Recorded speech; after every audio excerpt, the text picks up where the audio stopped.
My name is Morgan Vale, and throughout much of my life, I was only noticed when something malfunctioned. While others my age were designing flower doodles or assembling Lego fortresses, I spent fifth grade recoding my calculator so it could forecast exam scores. My mother thought this habit was endearing. My father barely glanced up from his phone.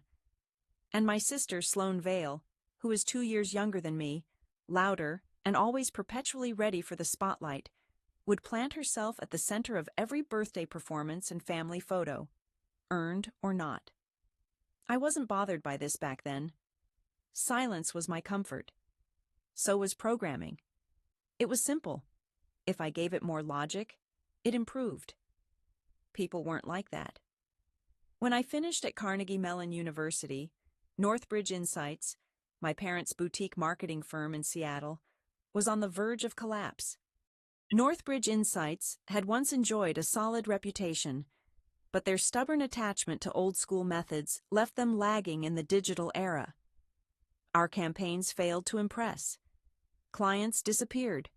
Layoffs ensued. I returned because I recognized a solution. Not in any catchphrases or rebranding schemes, but in the program I had started developing back in college.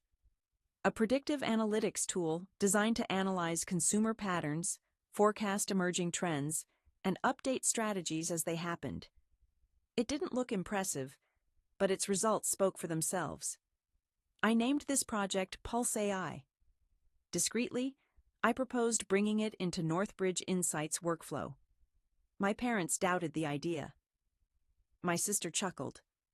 What we need are customers, not more data charts.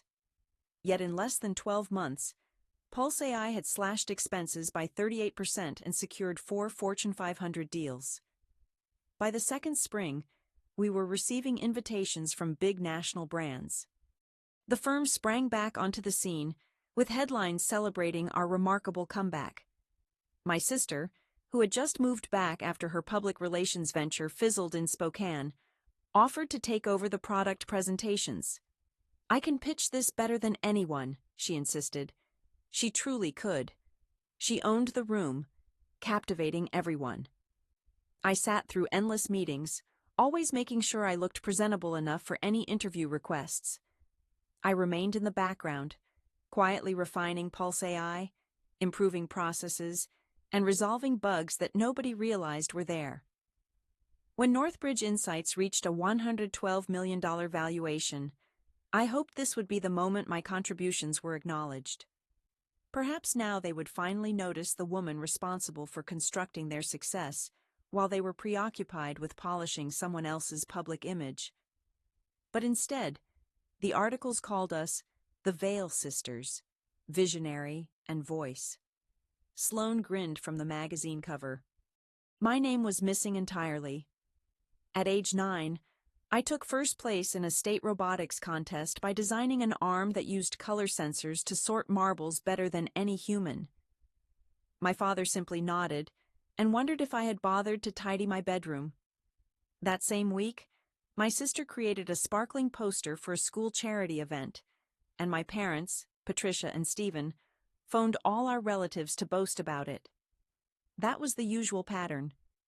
My sister had an inner radiance. She knew how to twist little exaggerations into something irresistible and captivating, stumbling into style as if by accident. I witnessed her continually failing upward, always landing safely thanks to our parents, who insisted she was destined for something greater. After her social networking startup collapsed, my parents pointed fingers at the unfair algorithm. When her stint at the PR firm was cut short, they claimed the business had a poisonous atmosphere. But when I crashed from overwork in my second year of graduate studies due to juggling too many AI projects, they said my problem was a lack of balance. Once I'd finished at Carnegie Mellon University, I didn't expect a homecoming full of accolades. Instead, I returned with a strategy and a schedule. Northbridge Insights was losing locations, letting people go, and watching client numbers drop month after month. I volunteered to pitch in, not because I was longing for their company, but because I couldn't stand by and let something fail when I believed I could turn it around. I transformed the spare room into a workspace. Each night, I coded until my wrists throbbed. I kept some things to myself. I filed the paperwork for my software, Pulse AI, as a distinct entity named Skyward Data Solutions, discreetly, properly, and with security in mind. The legal rights for its use would be managed through Northbridge Insights, though the actual ownership remained with me as a precaution. My sister, Sloane Vale, breezed through our home as if she were performing on a set. My sister would sometimes inquire about my project, cock her head thoughtfully, act interested for a moment, and then comment, "Just make it look good for the pitch." Sure. Then she'd exit. Sloane had no grasp of what the software was meant to accomplish. My parents, Stephen Vale and Patricia Vale, weren't any more informed. What they understood was that the phones had started ringing once again. Customers were making a comeback. The figures were climbing. Eventually, they dubbed it my sister's revival. I let that narrative take hold. It was less exhausting than challenging them, simpler than wishing they would get it. Pulse AI was mine. Skyward Data Solutions was mine. The real story lived in every bit of code I had quietly written on my own. Pulse AI didn't just function, it exceeded anything any of us had witnessed before. In just 8 months after implementation, our campaign success metrics surged by 27%. Pulse AI tracked consumer behavior with an almost unsettling precision, dynamically reallocating ad budgets, uncovering overlooked audience segments, and even suggesting new ad copy tailored to each region's dialect. Our clients took note, and so did rival agencies. Northbridge Insights transformed from an outdated company to an up-and-coming force in Seattle's marketing technology world. Businesses who had ignored our outreach for years were now requesting appointments. Jupiter Cafe became a regional client partner. After that came Cascade Outdoor Coasters, followed by a string of boutique hotels in Colorado. Pulse AI handled each new account effortlessly, its forecasting improving with each dataset. I was inundated with inquiries for API keys, and our infrastructure groaned under the weight of all the traffic. My sister took charge as the public face of the company. That was the phrase she used. On a particular afternoon, she appeared at my office with a crisp blazer in hand and remarked, "You'd prefer not to go on camera, am I right?" I stayed quiet. She decided that meant yes. She had the knack for it. Cheerful and energetic, she always maintained just enough ambiguity to appear insightful while avoiding specifics. She started making presentations that showcased the dashboards I built, all powered by my models quietly running behind the scenes. She rehearsed phrases like "our forecasting systems," and "we've created something user-friendly." Clients loved every minute of it. In the beginning, it didn't bother me. The outcome was what counted. Witnessing Pulse AI change and grow each day felt like a subdued wonder. Gradually, though, I noticed a difference. Investors no longer inquired about technical details. Prospective clients specifically requested my sister. A local publication, Seattle Innovators Weekly, published a piece called "The Woman Reviving Family Business with Her Signature AI." My sister's portrait dominated the upper half of the front page. I glanced over it twice. My name was nowhere to be found. During the next staff meeting, she distributed custom journals printed with "Vision, Voice, Victory." She was always fond of alliteration. I saw the team applaud. Some didn't even recognize that the system's architecture took shape right in my own room. My father had the article framed and displayed in the entryway. I continued working without pause. Pulse AI was progressing, and I intended to roll out a significant enhancement, a reinforcement learning feature capable of independently redesigning full marketing campaigns. Still, nobody asked about that. Instead, the questions were whether my sister would present at the upcoming conference, or if she might reveal her inventive methods. It dawned on me that I wasn't just working out of sight. I had been removed from the narrative altogether. Nevertheless, the platform kept expanding. With each inquiry, every new client, and every word of a claim mistakenly attributed to someone else, my conviction only grew stronger. The launch celebration took place atop a building in the city center. The space featured floor-to-ceiling glass railings and an open framework. Delicate lights twinkled above tables draped in white. My outfit was a deep blue jumpsuit, clean lines, practical, unadorned. Sloane sparkled in a sequined silver dress, her hair styled in gentle waves. I arrived ahead of schedule, quickly reviewing the server logs on my phone while tucked away in the corner, then blended smoothly into the gathering. This occasion marked the official launch party of Pulse AI as its own independent product, something I had planned, refined, and personally programmed into existence. Northbridge Insights had moved beyond its former role as purely a marketing agency. It had become a technology leader, thanks to the platform I had developed from the ground up. As night fell, cheerful voices mingled with jazz music and the clinking of champagne glasses. My mother navigated the crowd with her signature, polished charisma. My father lingered near the bar, entertaining a group of clients. My sister drifted from group to group, displaying the ease of a seasoned campaigner. I lingered close to the projection screen, watching the Pulse AI dashboard rotate through real-time data, system performance, active victories, and client satisfaction metrics. Everything was running as intended. Absolutely all of it.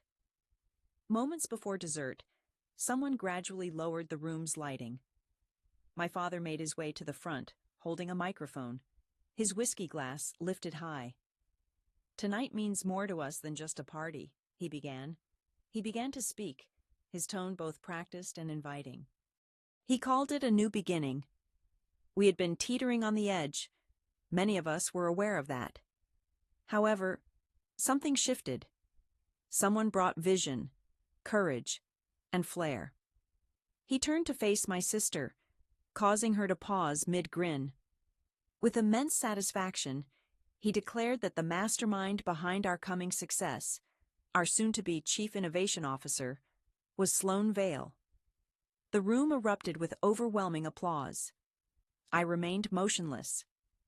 My sister blinked, then advanced a step. She fixed her gaze on me for an instant before facing everyone else again. "Thank you," she replied, her voice a bit frail yet steady. "This is only the start." I stayed absolutely motionless. My heart felt neither quick nor nervous, just silent and chilled. What followed that night drifted by like a haze. Well-wishers approached to offer my sister their praise. A few people also shook my hand, assuming I was part of the junior dev team. I acknowledged them with nods and a smile. I even snapped some pictures here and there.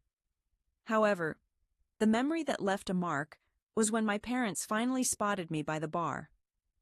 My father handed me a gift bag with a wide smile. He told me it was a little something for the person operating behind the scenes. When I peeked inside, I found a ceramic mug that said, "Best Assistant." I nodded. "Thank you," I said, as I curled my hand around the cup's handle. I brought the mug with me to my apartment, placed it beside my computer screen, and as Seattle recovered from its champagne-fueled night, I launched Skyward Data Solutions' admin dashboard so I could begin migrating everything back to my own account. When I made it home, the house was quiet. I slipped off my heels, walked softly into my workspace, and turned on my computer. The monitor's soft light felt more reliable than anything else that day. Pulse AI was still running quietly in the background. Its log maintenance executed perfectly every time. Pulse AI paid no mind to recognition. It simply continued running. After launching the Skyward Data Solutions console, I verified my identity with a biometric key, something I had personally integrated, a silent safeguard from my past. I reviewed each permission individually. Northbridge Insights maintained its access through a license agreement that renewed automatically, specifically contingent on my employment as Director of Technical Operations. That particular provision had been carefully embedded within the legal documents I submitted when I returned. My father had approved it without reading. I began the license termination procedure to take effect after the leadership transition. Access would stay active until 8 a.m. I took my time. Each contract received my attention. Jupiter Cafe, Cascade Outdoor Kosher, and 6 other major clients all included a provision allowing them to exit their agreements if I departed. Each was set to automatically receive a termination alert the moment my position officially ended. I composed the email with precision, steering clear of resentment and sticking to the facts. Effective tonight, I am no longer connected to Northbridge Insights. According to our contract, you may now choose to renegotiate or end your service without any penalty. Please see the attached document for the legal citations and the associated dates. I delivered each one separately, avoiding BCCs or bulk sending. The atmosphere felt motionless as I watched my outbox empty. At 12:42 a.m., my phone vibrated. Sloan had texted, "You all right?" I fixated on her message for quite some time. She had no understanding of what she was really asking, no idea about my actions, no clue about what lay ahead. I shut my phone off. As I looked at the display again, a fresh notification arrived from Skyward Data Solutions, officially removing the firm's back-end access. Their dashboards would all be offline by morning. I leaned into my chair, my fingertips buzzing, not from anxiety, but from a sharp sense of purpose. They had raised a platform using my creations, claimed it as theirs, and performed atop it. When the sun came up, they would find themselves plunged into darkness. When I stepped into the office at 9:10 a.m., the fallout had already started to reveal itself. The assistant in the reception area was speaking on the phone, their voice tight and eyes darting from one monitor to another. One of the junior developers paced anxiously by the elevator, muttering, "I can't get into anything." Nothing was syncing. In the corridor, a colleague asked me about the missing analytics dashboard. I had no explanation. I walked past everyone, maintaining my composure, with a folder tucked under my arm and my resignation saved on a flash drive. My shoes echoed rhythmically across the tiled hallway, slicing through the hushed chaos. My father and my sister were both waiting in the executive conference room. The door was ajar. My sister stood by the whiteboard, gripping her phone, her eyes wide with alarm. My father sat at the head of the table, his face flushed as he rifled through a stack of documents, as if searching for sense in the mess. The moment I entered, my sister's posture drooped in a mixture of relief and worry. "Morgan, thank goodness. There's a problem with Pulse AI. It won't load." "Can you—" "I know," I interrupted. I set the folder carefully on the table, making sure my movement was deliberate. Stephen stood up. "What are you saying?" I kept my voice steady as I told him, "I've canceled your license. Pulse AI is no longer permitted for use by Northbridge Insights."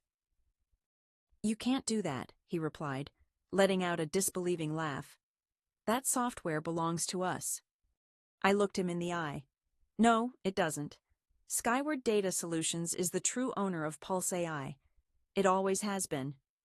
You agreed to a license when I returned. You also signed an addendum that linked the license to my position of leadership." My sister appeared shocked. "So you're leaving?" I nodded, pushing the flash drive toward them on the table. "This is my official resignation, effective now." "You don't need to go through with this," she quickly interjected, almost begging. "We're able to make this right." "Dad, just—" "He didn't mean—" I interrupted. "I'm not interested in apologies. I'm here to reclaim the creation that's mine." My father's expression contorted. "You caught us off guard." "No," I corrected him. "You just never took the time to pay attention." I glanced back before leaving. I pivoted to exit. Chairs scraped the floor, and loose papers flew behind me. The walls that were supposed to symbolize our heritage literally shook as something genuine finally shifted inside them. As I stood in the elevator, my reflection stared back at me from the mirrored doors. I didn't look triumphant or upset, just calm and unwavering. I walked out into the crisp morning, sunlight rising up behind the city's outline. At that moment, I noticed my inbox was already filling with client responses, some confirming, others ending, and a few requesting transfers. The unraveling had officially begun. Our workspace in the Pearl District carried the scent of fresh paint and new possibilities. The place wasn't much, just 3 rooms perched above a bookshop, but it belonged to us. We had clashing desks, unreliable wireless, and a coffee maker that sputtered before brewing. Nevertheless, as soon as I powered up my laptop and saw the Skyward Data Solutions servers running steadily with our name attached, it felt more substantial than anything I'd ever created. 14 clients transitioned with us during the first 24 hours. Jupiter Cafe, Cascade Outdoor Commerce, 2 mid-sized agencies from Spokane and Denver. They didn't ask any questions. They understood where the breakthrough originated, and even more crucially, who kept it operational. My group was small, just 6 of us. Colleagues who had stayed up alongside me through countless late hours troubleshooting, people who never cared that I was quiet during meetings, as long as I accomplished what was needed. Nobody inquired about who represented the company publicly. They were already aware. By midday, we had distributed our initial revised proposals. By 3 in the afternoon, 2 contracts had been signed and were in my possession. As I watched the figures accumulate, I did so not with a racing pulse, but with a sense of lucidity. This belonged to me. Not because I had seized it, but because I had justified every segment of code, each client, and every tentative approval.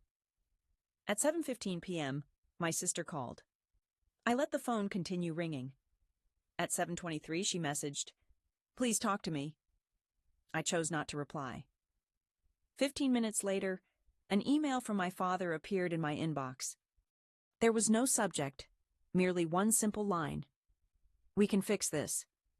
But nothing remained that could be repaired. They had damaged something delicate by confusing my quiet with absence. I hadn't left because I was upset. I left because I finally realized I didn't need to wait around for them to acknowledge me. Just before midnight, the launch stats arrived. Pulse AI, now carrying the Skyward Data Solutions label, rolled out without any downtime at all.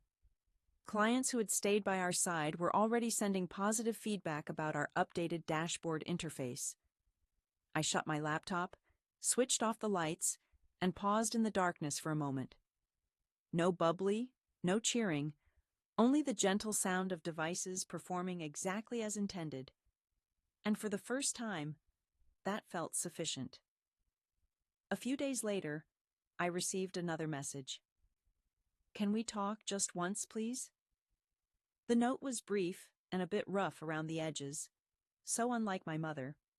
I agreed to rendezvous at a small cafe close to the waterfront, a spot with worn tile floors and mugs with chips, far from the shiny establishments she normally moved through. When I arrived, she was already waiting by the window. She wore no makeup, her hair unstyled, just a simple sweater and dark shadows beneath her eyes. As soon as she noticed me, she stood up, but I didn't move in for a hug. We took our seats. "I didn't know," my mother murmured, her fingers clutching her mug as if for stability. She admitted she had no idea what was happening with the contracts, the software, or any of it. While I stirred my tea, I kept silent. "I always thought you would be around," she said. "I assumed you didn't care." I met her eyes. When they gave me the position, when people said I was responsible for building something I barely grasped, did I ever wonder about it? Her expression wrinkled. She lowered her gaze. No, I didn't pause to consider. I simply acted. "That's where we differ," I explained. "You never needed to question what you received. I was always aware of what might be taken from me. She extended her hand over the table, but I remained still. Please, Morgan. We're coming undone. Dad, Stephen, is falling apart. The investors are withdrawing. We can't repair this unless you help. Her words trembled as if it was the first time she had spoken them aloud. I rose from my chair, pushing it in deliberately. You wanted the position, Sloan. It's yours. Try to understand what it actually requires. Her eyes grew wet with tears, but I left before I could see them fall. Outdoors, the city hummed with the gentle cadence of an afternoon fading into evening. I put my phone back in my pocket and headed for the light rail, determined not to look back. There was nothing left for me to justify. There was no speech to deliver, no crown to seize, simply the rhythm of my shoes echoing confidently ahead. Within 3 weeks, Northbridge Insights fell apart. The company put out a low-key notice about a reorganization, though the lack of response from its largest clients spoke volumes. My father was ousted by the board. My sister stepped down several days after that. Traditional media tried to gloss over the situation, but the technology sites exposed it bluntly. One tech headline declared, "The AI coup, when the ghost in the machine had a name." I chose not to respond. Skyward Data Solutions, in the meantime, secured 2 additional deals, one with an emerging healthcare company, and the other with an eco-conscious retailer aiming for growth. My work was straightforward, cooperative, and open. My group was expanding, not just in number, but also in morale. There weren't any scandals or attention-seeking, only constant progress. Several weeks passed before I received an invitation to present at a nearby university's tech ethics panel. I considered turning it down, yet something within me hesitated. Perhaps it was finally time to speak up, not to draw attention to myself, but for the benefit of the next person enduring silence. I hadn't come with rehearsed words. Instead, I brought the mug along. Best Assistant, read the mug in shiny lettering, its rim a bit worn. I placed it atop the podium and left it there throughout my entire speech. My remarks centered on innovation, taking ownership, what it's like to create unnoticed, and what happens when others claim the results in the end. The students paid close attention. Some nodded in approval. A student in the back held up her phone to capture a picture of the mug. I made no move to stop her. When it was over, I left the room feeling a subtle adjustment deep within myself. It wasn't exactly relief, but something like a burden finally settling into its proper place. I carried the mug home in my bag, right next to a freshly signed proposal contract. A new opportunity was quietly emerging, just as I had hoped it would. I appreciated it. The package appeared without a sender's address, but I instantly knew who had written it. The letters crowded each other, as if he was always forcing too much onto one line. My father never sent a text if he could deliver a monologue instead. Even when apologizing, he chose stationery over screens. I gripped it for a while before tucking it, still sealed, into the back pocket of my scrapbook. That page already displayed a photo of the Skyward Data Solutions team at our very first product milestone, beaming in sweatshirts and rumpled shirts, fueled by caffeine and pride. Nearby was the signed agreement that pushed our valuation over 510 million slurksl. Alongside that sat the mug, labeled Best Assistant, with its rim still cracked. I shut the album and placed it on the bookshelf. Outside, the Seattle cityscape glimmered beneath a blanket of low-hanging clouds. My place now offered a view of the river, minimalist design, peaceful nooks. No commotion, no ranks, no spotlight. I grabbed a cup of coffee and brought it over to the window. For a long time, I had hoped someone would tell me I was important, that I was more than my programming and the quiet around me. At this point, I no longer needed anyone to tell me that. I had created something that could never be taken away from me. I wasn't doing this to get back at anyone. but to convince myself that I truly belonged.